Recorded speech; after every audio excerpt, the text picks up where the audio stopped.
Okay, I guess we can start. So, hello everyone, and thank you for joining us for today's masterclass for fixed wireless access, future-proof your quality of experience strategies. We thank you for joining our quarterly webinar. I hope we've seen you before and obviously hope to see you again. But just before we start, a few housekeeping settings before we start. So the first one, we will start in a minute. And after we start, you can always use the chat window in order to share your thoughts, your ideas or comments. And you can choose to ask questions in the Q&A question bar at the top, right? Please use the question and answers and not the chat. It will be easier for us to answer. And please feel free to ask any questions you may have. We would love to answer them. After this session, the full report with all the research findings will be sent along the recording of this session to your mailbox. So no need to take notes or screenshots or anything of that like. Moreover, we have lots of other materials to provide you, and we'll give you details as we move forward. So without further ado, I'd like to present our speakers. So Stephen Saw, he's the Managing Director of Colman-Parkes Research, a distinguished analyst firm, which we are working with for a couple of years now. They have conducted our market research. Hi, Stephen, thank you for joining us. And with us is also Moti Goldstein. Moti is our Vice President of Product Management and is running the Smart Division, which is all into network intelligence, control, and protection. My name is Nir Baron. I'm the Senior Director of Product Marketing for Allot, and we're ready to go. So, our agenda for today. We'll start off by taking a high-level look at the market trends, move then to look at some of the service providers' challenges in this market, as well as deep dive into the market research done by Colman-Parkes that will give us some very interesting data points and insights into FWA or fixed wireless access service providers, or WISPs, as they are called in some markets, and let us in on the challenges, the strategies, and the ways to move forward as we have collected from around the world. And we will finish with our solution, which is called Smart FWA. And without further ado, let's kickstart this session. And the first part is the market trends. So the fixed wireless access market, right, is a subset of the broadband market. And the broadband market is undergoing a significant transformation. It's traditional technologies like XDSL and cable that are seeing a decline in market share, while fiber and fixed wireless access are on the rise. And this shift illustrates the growing demand for high-speed, reliable internet connectivity and the pivotal role FWA is playing in meeting these needs. So, we can see DSL and cable in the chart. You can see once dominant, right, a few years ago, and now it's experiencing a decline in market share from 2020 to 2030. Fiber is, has continued growth, increasingly becoming the preferred choice for broadband. And of course, FWA, which is transitioning from niche solution to mainstream option, demonstrating substantial growth potential. Basically, FWA is emerging as a key technology for providing broadband in areas where traditional fixed line infrastructure is challenging or cost prohibitive to deploy.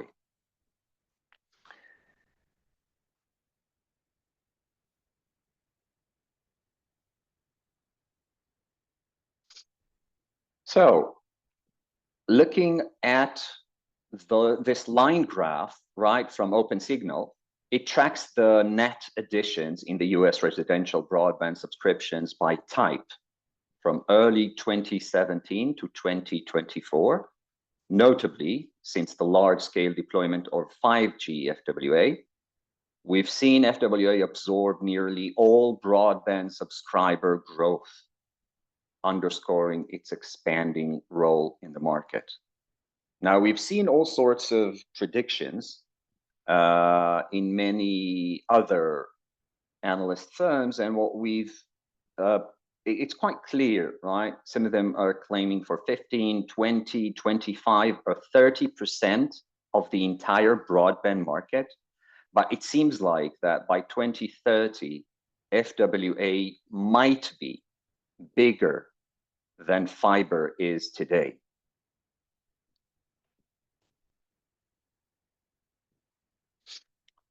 So let's look at the key forces that are shaping the industry trends. We'll start off by the technology, right? We have LTE and 5G, but we also have proprietary. So we start with FWA, which uses LTE and sometimes 5G technologies to deliver broadband services in areas that are underserved by fixed line technologies like fiber, cable, and XDSL. 5G FWA offers speeds above 100 megabits per second with low latency, making it a viable replacement for DSL and cable. Now, when we're looking at devices or customer premises equipment, CPE as they are called, we see that indoor and outdoor CPEs are available, with indoor CPEs being more prevalent due to the ease of installation and cost effectiveness. In some of the research that we've seen, some of the markets had over 80 or 90% of all CPEs being installed indoor.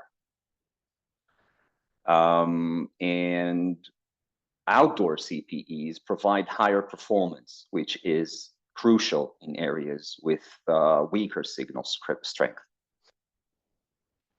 So there's a growing market for 5G FWA devices with a significant number of new models that are being introduced each year.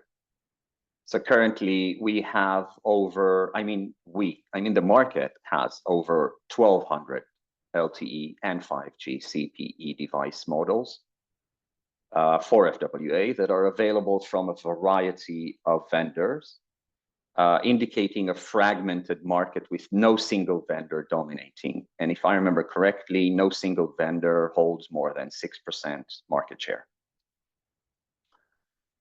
So it's quite a diverse CPE market.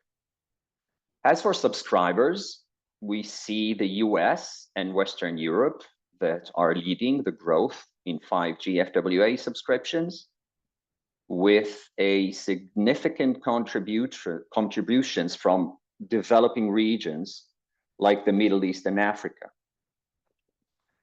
FWA is projected to grow at a CAGR of 17% over the next 5 years, compared to 6% of fiber. So basically, FWA is growing threefold. Service providers are, there are exactly 467 operators. in 188 countries that have announced FWA services, with 407 operators actively marketing these services. That's about 85% of those who announced it, right? So 85% from the one who announced are already live, and 15% to go. But the pace is accelerating, right? Service providers are using FWA to extend broadband reach, particularly in rural and remote areas where fixed alternatives are not cost effective. Tariffs, tariff structures vary with a mix of volume-based and speed-based plans. More than 50% of LTE FWA, that's 4G, use volume-based tariffs, while 5G services are increasingly adopting speed-based tariffs. This is an interesting trend because it underscores the importance, or maybe the growing importance, that speed-based tariffs will take in the FWA market. As for use cases, so FWA is positioned as an alternative or a complement to fixed broadband, suitable for urban, suburban, and rural areas. Whereas key applications include video streaming, online gaming, remote work, and e-learning. By the way, FWA is particularly valuable in regions with challenging geography or low fixed broadband penetration. By the way, there are also government initiatives. Various programs support FWA deployment, aiming to enhance broadband penetration and bridge the digital divide. There are initiatives like Rural Digital Opportunity Fund in the US and the Digital Decade in the EU.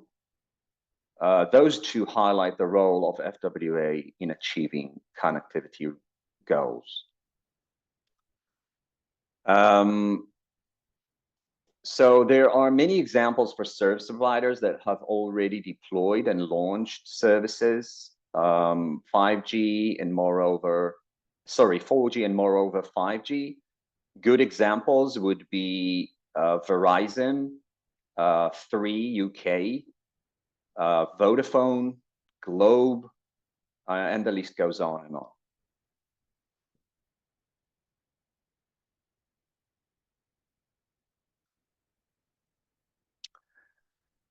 Now let's explore some of the critical challenges that are faced by operators as this technology becomes increasingly mainstream. So first, let's talk about the demand for high quality of experience. It's often abbreviated as QoE.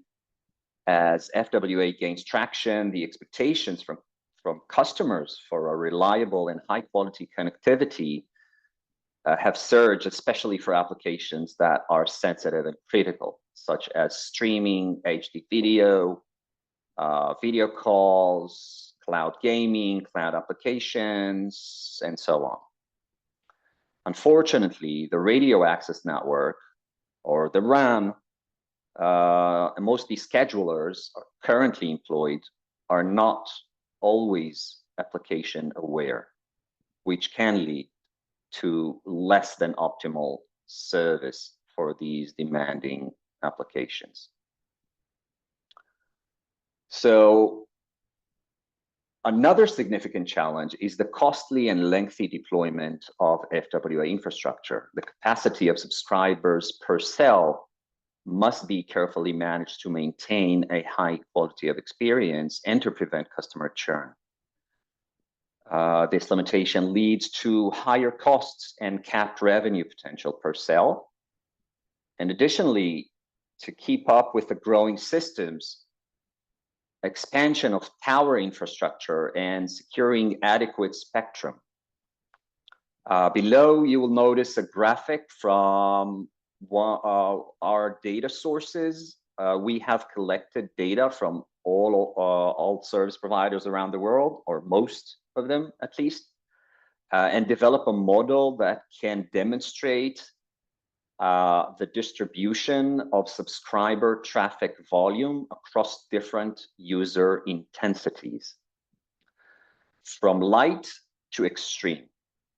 The needs and consumption patterns vary significantly, emphasizing the need for a scalable and adaptable network solution to handle this diversity efficiently. And if you look at the far right, this orange, like reddish, right, the XXL.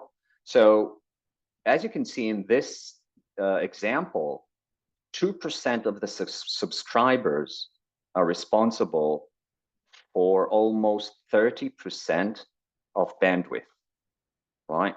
And if you take a longer, and by the way, this is not just an example for this database, but we see it in many other places. The whole concept, the whole notion of fair usage is something that we come across in almost in every country, where a small portion of the users are consuming a major portion of the resources, of the network resources.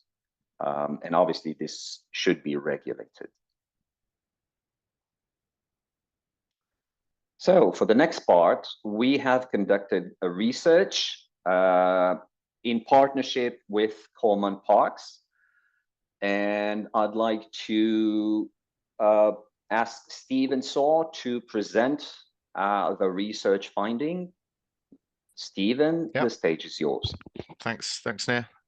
And welcome everyone to the webinar. It's always a joy to come back and collaborate with a lot and run a survey for them and help understand the findings. I'm going to talk you through this survey, which we feel is, well, it is a very sort of unique piece. It's rare that we do surveys in this sort of niche space, and some of the results are very revealing and really do support what Nir has just described. So I'll walk you through some of those findings. And before I do that, on screen just gives you a bit of detail on the type of research that took part. Although the sample size of 60 might at first appear low, it is a very niche section of the market. So it's still a good figure. It's still representative, and we can still take confident learnings from those numbers. We interviewed senior decision makers of WISPs, so those wireless internet service providers, FWAs, and you know, as one of their core offerings, have a dedicated FWA and RAN infrastructure. We ensured that the types of businesses had at least 10,000 subscribers. Moving on to the next slide, just a bit more detail, just to show that it is representative.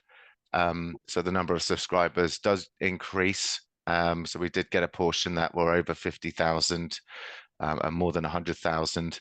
And we you can see the cross section of APAC countries that we went to.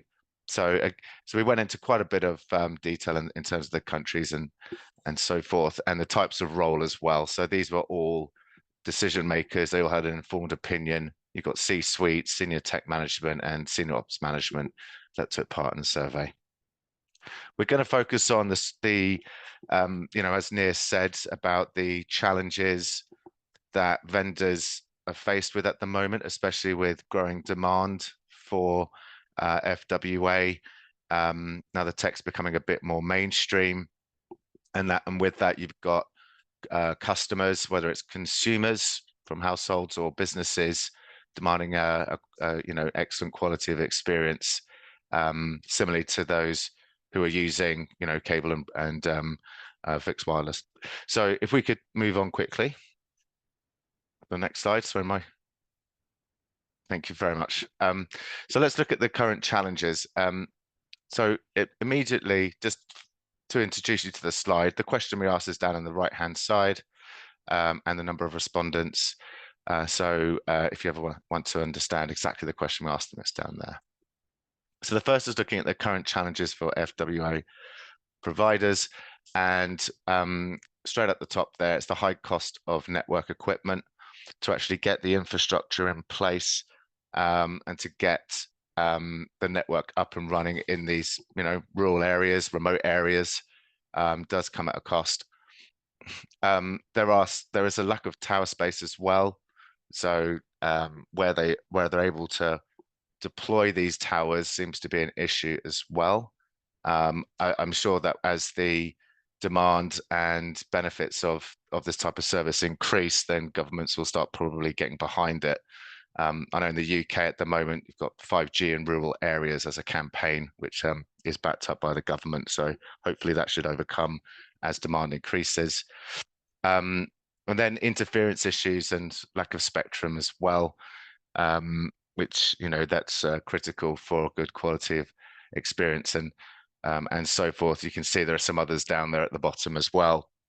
Even a quarter are challenged with having a low subscriber density and small number of subscribers per service area. So it's challenging to get for FWA providers to actually get the infrastructure up in place and to get that service demanded by customers. And as we've seen, that's only going to increase over the next few years. So when it comes to network congestion, we asked about how do they go about monitoring it, and all of them, or 98%, are currently monitoring congestion, and that's typically it's something which is provided by the network vendor. Around only a third are receiving real-time reports, which I think is probably the more sort of advanced area that you want to be in, and the rest are kind of moving into in summary reports and so forth. And about 20% are using an in-house tool, and 7% are using a third-party vendor tool. So we'd expect to see this kind of shift around as FWAs mature and demand increases, to a solution which is probably more appropriate for detecting network congestion and ensuring that quality of experience. The solutions they've got in place for managing that traffic, there is a move towards advanced solutions. So the majority don't have advanced solutions in place at the moment. Around 47, so just shy of that majority. Around 4 in 10 are using traditional or legacy systems like a RAN scheduler, and around 15% are using a mix of traditional and smart solutions. So it'll be interesting to see how this changes over time as demand for the network increases.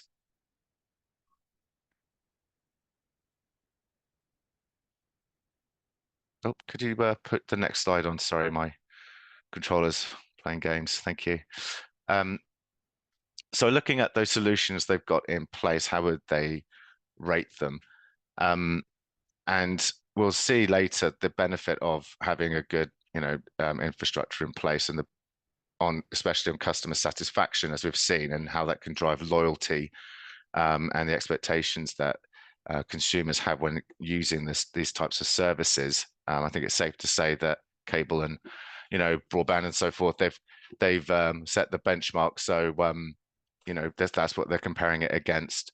So when it comes to traffic management solutions, to make sure they meet that demand and expectations from customers, it's quite revealing to see that 1 in 10 are saying it requires improvement or it's okay, and then you've got another 6 in 10 that say it's good, and only a third are saying it's excellent. And really, all businesses want to strive to be in that pink area, in the excellent, but there's quite a bit of work to do for about 2/3 of the market.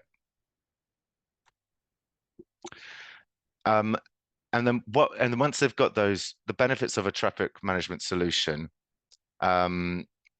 and these are benefits they've seen from using a traffic management solution, is that it does have an impact on the customer. If they're able to identify and resolve those issues quickly, it can help improve customer satisfaction and retention and contribute to overall revenue growth and increase revenue per sell, which is only going to help when it comes to those challenges that we saw earlier about the upfront costs of infrastructure and so forth. So if they're able to get more customers, keep them happy, build that revenue, then they can reinvest and so forth. So very important benefit from using a traffic management solution. And then also this ability to delay further network expansion costs as well, and to serve more customers over existing infrastructure. So there are many benefits of using a traffic management solution. And also around a third are saying, reducing operation expense and also capital expenditure as well. So a whole range of different benefits that can come from a traffic management solution. So then we asked, do you have an active solution or tool in place to apply prioritization in busy hours between fixed wireless access subscribers with different service plans and between sensitive and non-sensitive applications? So you can see you've got a mix of different types of customer. You've got business customers, residential customers, some with different service plans and sensitive applications. And it does seem as though business customers they believe that business customers have a solution in place that works well, around 27%. But as we saw, with the demand is going to increase, so it's not just going to be business, it's going to be everyone that's using it. And there is a significant gap in traffic prioritization solutions. You can see the green, yellow, and brown bar increasing as we go further down, to the point where we can say, over half have inadequate tools or no tools for business and residential sensitive applications. And just under a third as well are unable to give precedence to business customer traffic. So, the active solutions that I have in place at the moment, they're doing an okay job, which is what we saw earlier. And there is a lot of scope for improvement in these areas. And then we asked about rating the quality of experience for your FWA customer. During congestion and peak times, we're talking around 53% are saying it's excellent. The rest are not saying that, saying it requires improvement or it's okay. And then during normal traffic, it's about 45%. So as you can see in the insight, smart traffic solutions can improve the quality of experience for business customers. Only 53% succeed in providing excellent QoE during peak times, and only 45% do so during normal times, which is quite an insight in itself. And then looking at consumers, it's slightly lower, particularly in peak times, and also slightly ahead during normal traffic hours. So we can see there's an imbalance there. Not everyone is getting a good quality of experience, which we all know leads to good customer satisfaction, loyalty, retention, etc. It touches on all the KPIs that businesses strive for. So to see that it's there's scope for improvement does suggest that there is a need for a better solution. And then on this, nearly at the end here, we asked about activities that suffer the most during congestion on the FWA network. Many selected internet browsing, and that covers a range of different areas. I think that it's one of the most expected activities to not suffer from network congestion. And I guess that once it does suffer, it kind of comes up at the top there. It's only a marginal difference. I wouldn't say it's significant between business applications and video streaming. They're all about in the same spot. So really, it's those activities that require bandwidth. It requires speed, and also to get a good quality of experience. And that quality of experience, if you think about video streaming and gaming and business applications, they're extremely sensitive. You notice it. The trained eye, after all the advancements in broadband speed and so forth, can see those sort of inequalities. We've all experienced it. So it's no surprise to see those sort of clustered at the top. And down at the bottom you have VoIP, but it seems as though it's all around, standard activities and internet browsing, and then the more sort of sensitive to QoE applications and video streaming and gaming. And it's only going to increase. The network traffic is only expected to increase. So it is a good reason for vendors to start to look for solutions and to get under to get on top of managing congestion. 87% agree traffic is only likely to increase over the next year. And some of those are, over 10%, 20% increase over the next year. So getting that congestion management under control is going to be extremely important for businesses, and future-proofing their business, should I say, for the coming years. And the proportion of congested sites during peak hours at the moment is, there's, as you can see on screen, around, the majority say it's about 10 to 20% of sites. And over 20%, there's about 13% as well. So, it is an issue. And it seems as though the vendors are aware of that, and especially during peak hours. And the network sections most affected by congestion, the primary area affected by congestion is the network core, with 38% citing that, which is a huge number if you think about it, because this is a select one question, and then access network and then application domain. So a lot of impact across different areas, but mostly on the network core.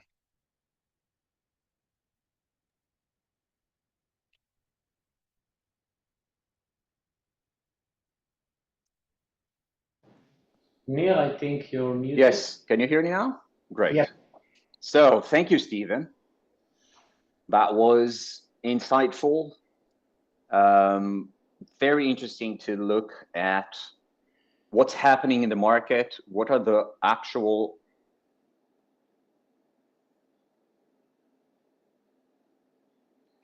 Again, Nir, I think you're frozen.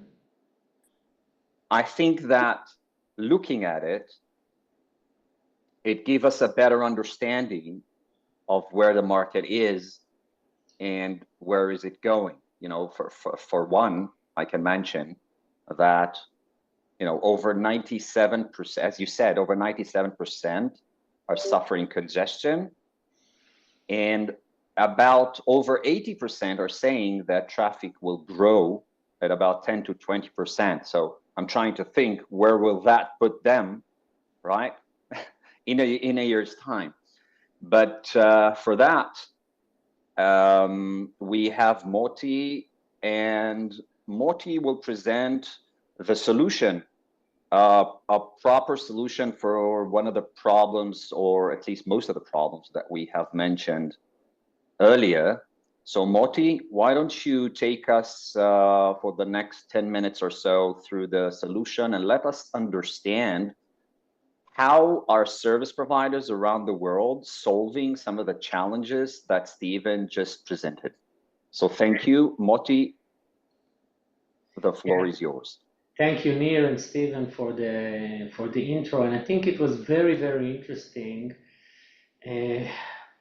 All of us, we're in the market, we understand the technology, the product, the business environment, and we hear from customers, from different conferences what we read online and so on.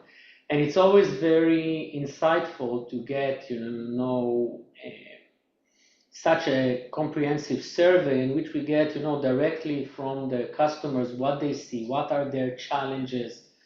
As fixed wireless access is indeed growing very fast, one would say booming, but it doesn't come without challenges.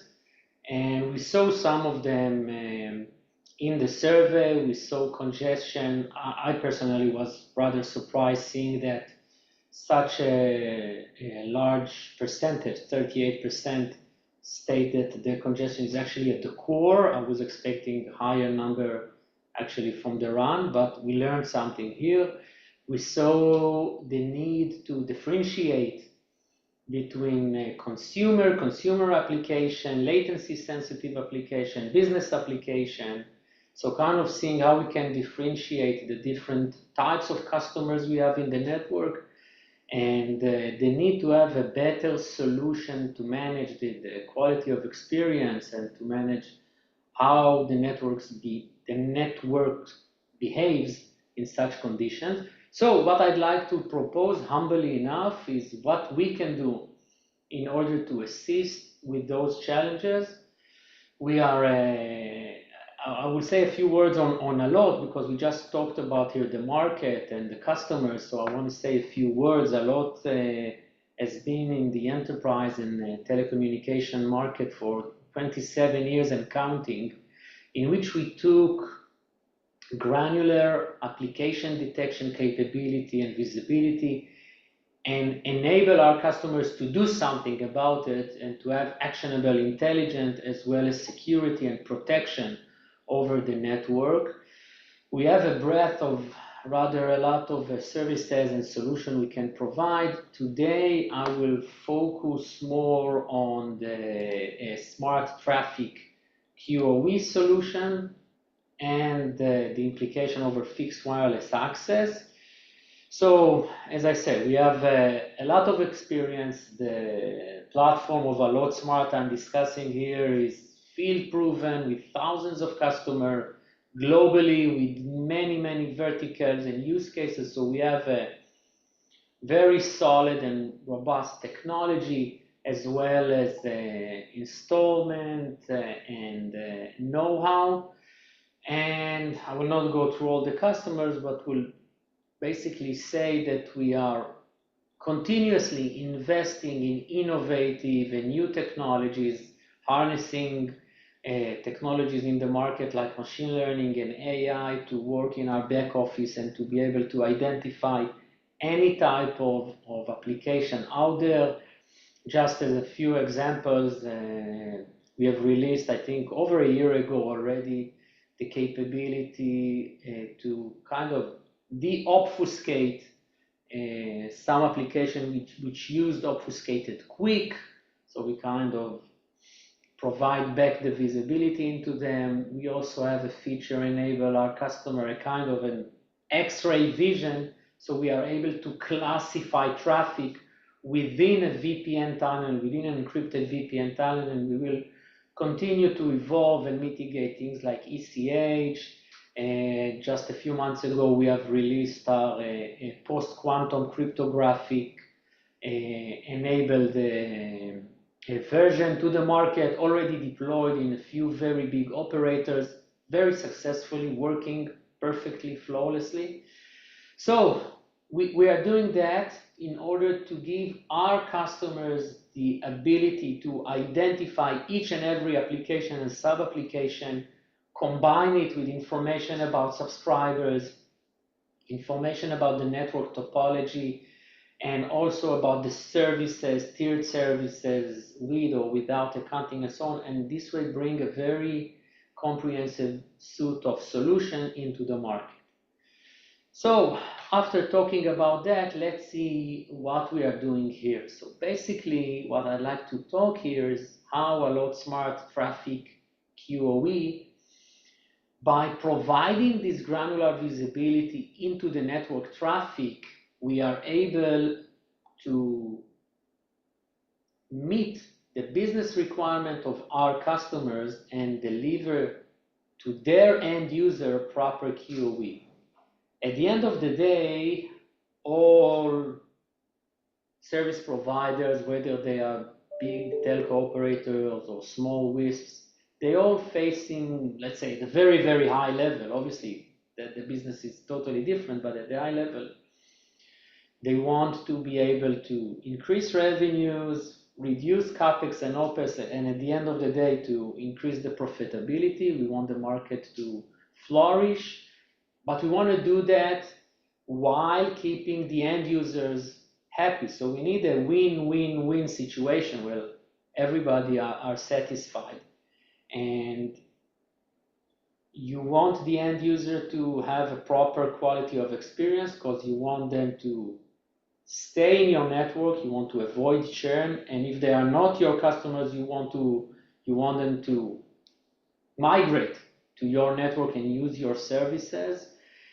And the way we want to assist here is by enabling improved quality of experience for sensitive apps, for example, video calling or video streaming or gaming, depending on the type of service you wish to provide to your customers, and do it in a smart way. Again, at the end of the day, we are not a RAN equipment vendor. We cannot provide you more bit per hertz, but we can make sure that those bits flowing inside your system are the right one, arriving to the right customer at the right time, enable you to grow your revenues and deploy it fast. In many cases, some solutions are very good, but it takes months or years to deploy, and we want to enable you to do it in a click of a button.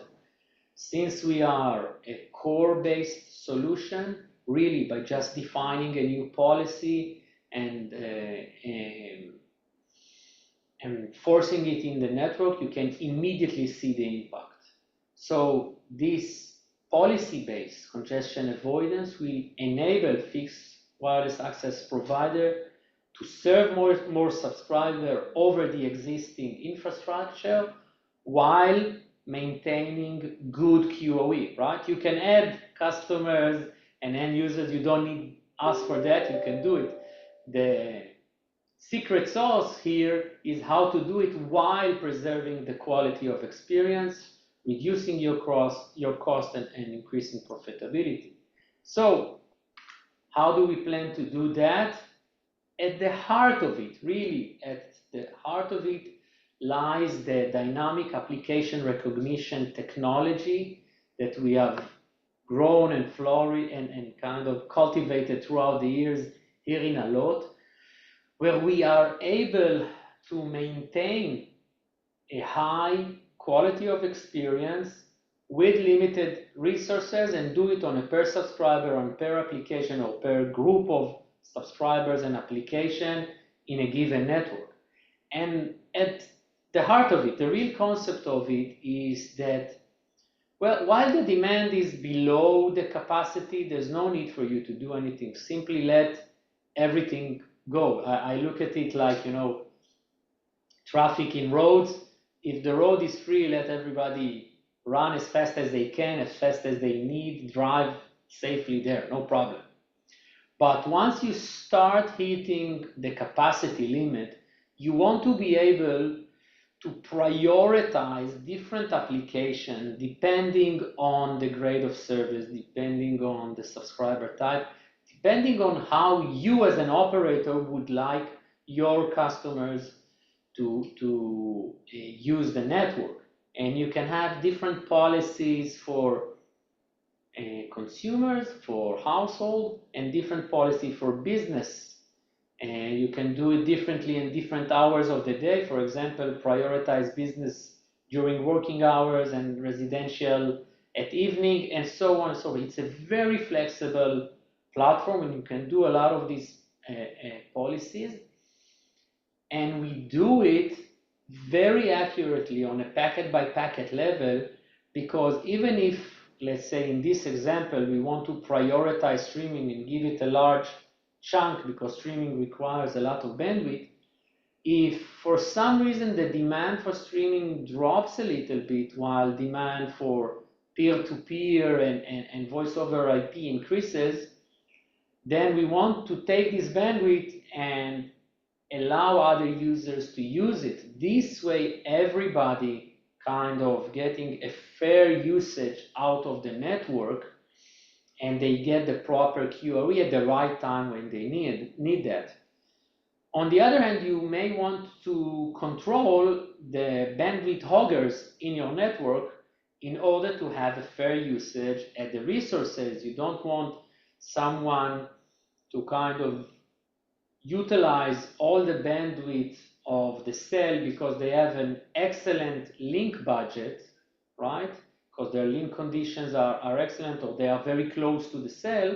So they will be able to watch 4K videos, use all the bandwidth, and the others will not be able. And I will have a short demonstration of actually a simulation we did for this type of scenario. So you want to be able to manage the bandwidth fairly.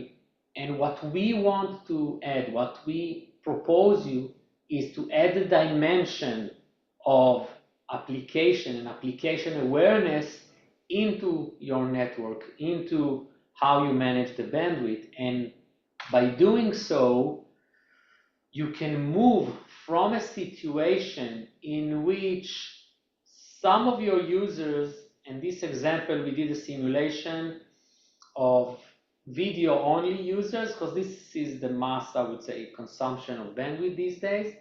And here you can say that if it's unregulated, some of your users may enjoy 4K movies while and consume a significant amount of bandwidth. In this case, you see that 41% goes to a very small portion of the users, while others, well, these ones are rather happy because they have HD and Full HD, but these ones are not happy, they have SD. And we want to move to a situation in which most of the customers are using Full HD. You see here the numbers, this is just exemplary numbers. So most of the bandwidth is here. Yes, some may use 4K because they are higher grade or they paid more, or they simply can, but you want to control that. In this way, you do not have unsatisfied customers that may churn and move to a competitor or to a different technology. So this is the shift we want to make. And just as an example, we have here a video, just a snapshot of a video SD. You can really see it's rather blurry. And when you move to HD, you immediately see the clarity of it. And again, I don't need to overstress that all of us are also end users, right? And we know what it means to use the HD or Full HD versus SD. We feel that. So to kind of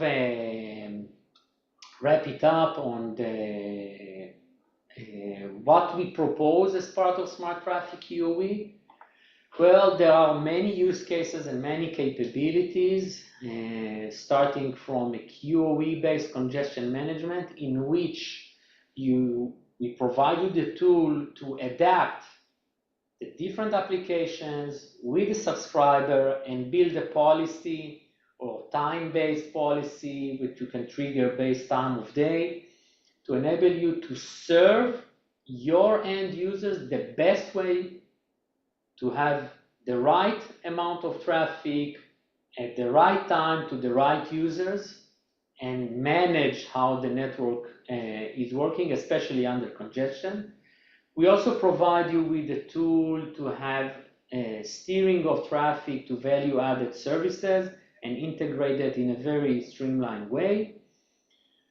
We have the tools to utilize the network in a fair way, either by quota management or with appropriate way to redistribute the bandwidth from one user to another. And fairness is a very critical concept in many networks, specifically when we discuss things like net neutrality and how this embed into your network. So we have the tools for that. Obviously prioritizing traffic, specific application group, application types, in order, again, to manage the network properly. And we have the tools to provide you application-based monitoring and application-based charging in case you want to do that, or to allow For example, unquota or quota with some free application, a zero rate application. All those tools are available in order to assist you with this journey to have your end user maximize their QoE from the network while you keep control over your expenses and do it in a timely manner to reach the market quickly. So, to wrap things up, I've really briefly discussed the Smart Traffic QoE solution to enable fixed wireless access operators, integrators, and our customers and partners to really keep up with the ongoing traffic growth and the changes in the market while keeping a cap on your capital and operational expenditure investment and maintaining your end users happy. It's a core-based solution, so it's quickly deployed really by a click of a button. It can apply per subscriber, per service tier, per application group. We can show you a very quick ROI. We have developed a model which you plug in some numbers and we can have a discussion and show you really a few months of ROI depending on your specific business needs, size, and so on. And it's a field-proven solution working in many operators globally. Specifically, I think this session is for the Americas, I would say. So we have many customers in the Americas, and we'll be more than happy to engage with you in a deep dive on the product, the solution, the technology behind it, and to kind of explain any question you may have on that, and to assist you in your journey to grow your business and provide excellent services to your end users. Back to you, Nir. Thank you, Moti. That was great. I want to take the time to answer some of the questions that we have already. So the first one is for you, Moti. Yeah. In the Colman-Parkes survey, are the congestion detection on the RAN level or transport network? Yeah, I've text and answered on that on this one. Yeah, as you saw, actually the highest, or the vast majority, 38% of the people in the survey said that actually the congestion part is the core, okay? And RAN is only followed by, I think, it was 28%, if I remember correctly. And that was the access network, and then application domain was 26% of the respondents. Another question that we have is, why do I need more equipment if I already have a network equipment scheduler? Okay, yeah, that's an excellent question. Well, many of our customers, when they start off, they not necessarily have a lot smart deployed, and they use the RAN. The RAN scheduler is a very sophisticated piece of software and deployed, and it takes into consideration many KPIs while it distributes the bandwidth, but it lacks the entire dimension of application. And this is what we as Allot wish to provide to you. We want to add the application dimension into the network. Usually RAN schedulers take into account, they are more, I would say, oriented into link conditions and CPE, and in some cases to mobility and changes in link budget. So they are inherently prefer subscribers with a better link condition, so they get more bits because they can do more bit per hertz. So we want to add the application dimension into the network and to enable a more fair usage in the network. So thank you for your answer, and just being time conscious, we have the last question. Please, if you can provide a very short answer for you. So here's the question. You mentioned earlier that you can look into the network flows and see the traffic by application. Can you see into encrypted traffic? Okay, yes, an excellent question as well. I've touched based on that in my speech, and yes, we can look into, well, first of all, we can support encrypted traffic because we as Allot, we are not looking into the data itself, the user data itself. We are more looking at the metadata and the flow and the session itself. So we can say it's a WhatsApp video call or a WhatsApp chat without actually looking into, we don't look into the data itself, but we know from looking at the traffic pattern, and this is our secret sauce where we use all the machine learning and AI models in our back office to say, okay, this is the pattern, this is a WhatsApp video. Although we know that WhatsApp is encrypted end-to-end, I also talked about our X-ray capability in classifying traffic within VPN tunnels, and we continuously evolve, and our roadmap includes also supporting for traffic classification, even in the era of ECH, which again is not coming in the next month or so. It's something years ahead, but we already started because we want to be ahead of the curve. Like we recently released our post-quantum cryptographic supported version a few weeks before Google have released this feature as a default on in their browser. That is innovative. So thank you, Moti. And I want to thank you, Stephen, as well. Yep. So with that, I'd like to conclude. Thank you, everyone, for joining us for yet another quarterly webinar on a market research, thought leadership, and all the information and knowledge that we can enrich you with. And you're not leaving with your hands empty. We will make sure that you get a copy of our research and Colman-Parkes data and insights. In addition to that, you will have the recording of this session. And if you want to gain more knowledge and more market research that we have performed, please log into allot.com to the resource center, and you can have all the white papers, research papers, market research, webinars that we have performed lately.